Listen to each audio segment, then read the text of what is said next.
यता आउनुहोस् यहाँ पनि छ सिट खतरा खालको आउनु त त्यो पहिला फिल्म हल हेर्दाखेरि त्यो अलिक सस्तो चाहिँ अगाडि बस्नु पर्थ्यो नि सस्तो टिकट काट्ने यता आउनु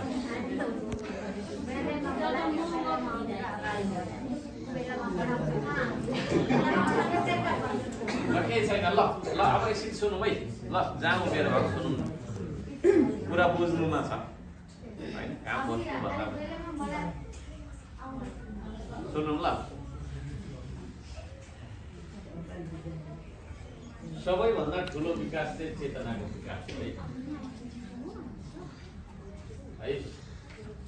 सबैभन्दा ठुलो विकास चाहिँ के अरे चेतनाको विकास त्यो चेतना भनेको के हो एक किलो किनेर ल्याउनु नि त हेरौँ भन्दा बजारमा पाउँदैन चेतना होइन यसो 5,000 रुपियाँ पैसा दिन्छु एक पाउ चेतना किनेर ल्याउन भन्दा छैन राम्रो बुझौँ ल त्यो चेतना भनेको चाहिँ सही र गलत छुट्याउन सक्ने बौद्धिक क्षमता सही र गलत छुट्याउन सक्ने बौद्धिक क्षमता अब सही भनेको चाहिँ के हो होइन प्रश्नै प्रश्न छ क्या सोच्दिनँ घरिघरि सोचेकै गर्छु क्या तपाईँहरू सोच्नुहुन्छ त्यो सही भनेको चाहिँ के हो फेरि मैले हिजो अस्ति पनि भनेको थिएँ एउटा सानो उसमा सबैलाई सही नै लाग्छ क्या होइन चोरलाई चोर्नु सही लाग्छ र चोरेको त्यसले होइन नि गलत लागेको चोर छ त चोर्दैन दिन रात जाँड खाने मतालाई होइन त्यो जाँड खानै सही लाग्छ र खाएको त्यसले होइन र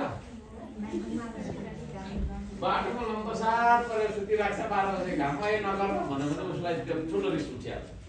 किनभने त्यो सुत्दै उसलाई सही लाग्छ सबैलाई सही लाग्छ फेरि होइन है सबैलाई सही लाग्छ आफूले गरेको कुरा सही लाग्छ जसलाई तर सबै कुरा सही हुँदैन के हो त सही भने के हो भन्दाखेरि रिजल्ट कुनै पनि काम गरेको त्यसको रिजल्ट राम्रो आउँछ भने चाहिँ मैले सही काम गरेछु भनेको हैन कुनै कामको रिजल्ट नराम्रो आउँछ भने त्यसको मैले गलत काम गरेछु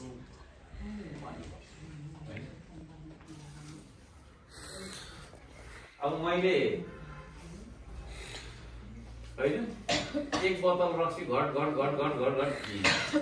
मलाई सही लागेर मैले पिए अब त्यो रक्सी खाएर रन्थानेर बाइकमा गएको त्यहाँ पर चाहिँ नि हैन एक्सिडेन्ट भएर खुट्टा मेरो भाँच्यो भनेपछि रक्सी खानु चाहिँ सही रहेछ गलत रहेछ रिजल्ट के आयो हैन रिजल्ट के आयो रक्सीको ठाउँमा मैले पानी पिएर गएँ है त्यसले गर्दा मेरो एक्सिडेन्ट पनि भयो सुगर लेभल बीपी पनि तपाईको त्यसले चाहिँ नि नर्मल गरायो शीतल पनि भयो भने पानी पिउनु चाहिँ सही रहेछ हैन त हो यसरी बुझ्नु चेतनाको विकास नै सबभन्दा ठुलो विकास हो चेतना भनेको चाहिँ सही र गलत छुट्याउन सक्ने मान्छेको बौद्धिक क्षमता चेतना भनिन्छ त्यसलाई सही भनेको चाहिँ के हो भन्दाखेरि त्यस्तो काम जसको रिजल्ट राम्रो आउँछ रिजल्ट नराम्रो आउने काम सही हुँदैन यसरी बुझ्नु कुरा बुझ्यो नि